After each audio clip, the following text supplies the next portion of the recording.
1913 में जोसेफ फिगलोग नाम का एक शख्स डिट्रॉइट शहर की गलियों में घूम रहे थे। तभी एक इमारत की ऊंची खिड़की से एक बच्चा उनके ऊपर गिरता है। खुशकिस्मती से जोसेफ के वहां मौजूद होने के कारण उस बच्चे की जान बच जाती है। संयोग की बात यह है कि एक साल बाद जोसेफ फिर उसी गली से गुजर रहे थे। इत्तेफाक से उसी इमारत की उसी खिड़की से वही बच्चा फिर से उनके ऊपर गिरता है। दोनों ही घटनाओं में जोसेफ और बच्चे दोनों को ही कोई नुकसान नहीं पहुंचता। इस वीडियो में आप 9 और ऐसे ही अजीबोगरीब इत्तेफाकों से रूबरू होंगे जो शायद आपको हैरानी में डाल देंगे। सो वीडियो को अंत तक जरूर देखना। नंबर 9, ये तस्वीरें जो अभी आप अपनी स्क्रीन पर देख रहे हैं, इन्हें देखकर शायद आपको लगेगा कि ये एक ही शख्स की दो अलग अलग तस्वीरें हैं, जिनमें से एक ब्लैक एंड व्हाइट और दूसरी कलर्ड है। लेकिन शायद आपको यह जानकर हैरानी हो कि इन तस्वीरों में दिखने वाले दोनों व्यक्ति एक नहीं हैं।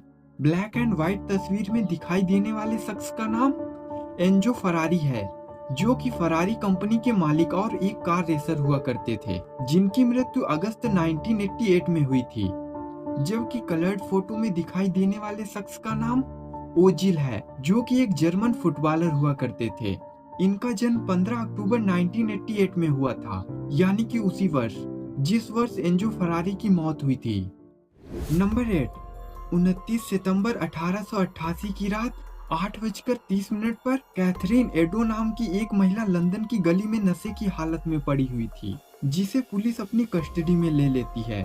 जब कैथरीन का नशा उतरता है और वो अपने घर जाने की हालत में होती है, तो रात 1 बजे पुलिस उसे रिहा कर देती है।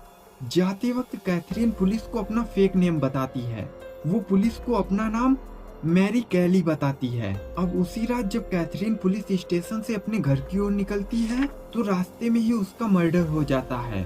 उसको मारने वाला शख्स लंदन का मशहूर serial killer Jack the Ripper था। कैथरीन को मारने के बाद जैक द रीपर उसी रात एक और महिला का कत्ल करता है। उस महिला का नाम था मैरी कैली।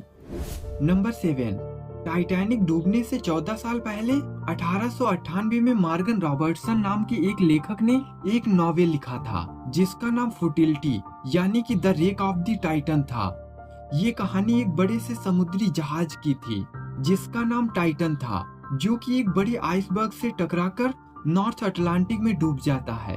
ये काल्पनिक कहानी 1912 में हुए टाइटैनिक हादसे से कितनी मिलती जुलती है।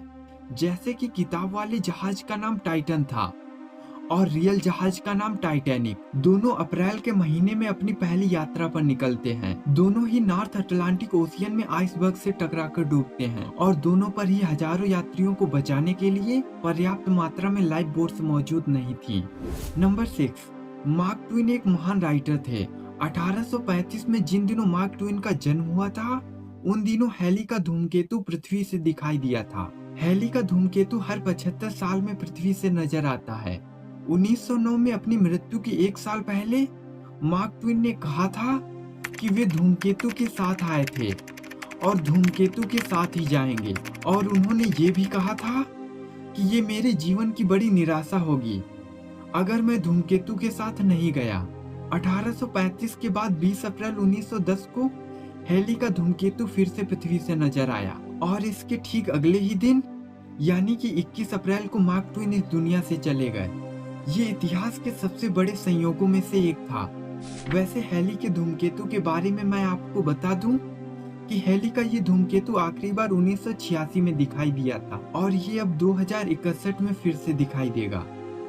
नंबर 5, तैमूर लंग एक बेहद क्रूर शासक था। वह अपने आप को चंगेज खान का वंशज मानता था। 20 जून 1941 को सोवियत संघ रूस के आर्कियोलॉजिस्ट्स ने उज्बेकिस्तान से तैमूर लंग की कब्र को खोदकर निकाल लिया। तैमूर लंग की कब्र पर एक वार्निंग लिखी थी। उस पर लिखा था, जो भी मेरी कब्र को खोलेगा वो मुझसे भी ज्यादा क्रूर और भयानक हमलावर को जन्म देगा।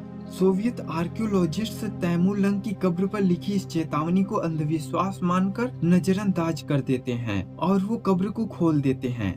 इसके बाद जो भी हुआ वो वाकई हैरान कर देने वाला था। कब्र को खोलने के ठीक 2 दिन बाद 22 जून 1941 को जर्मनी के तानाशाह एडोल्फ हिटलर सोवियत यूनियन के खिलाफ ऑपरेशन बारबोसा को लॉन्च कर देते हैं। रूस पर कब्जा करने के उद्देश्य से 30 लाख सैनिकों के साथ चलाया गया हिटलर का ये अभियान इतिहास का सबसे बड़ा मिलिट्री इन्वेजन था।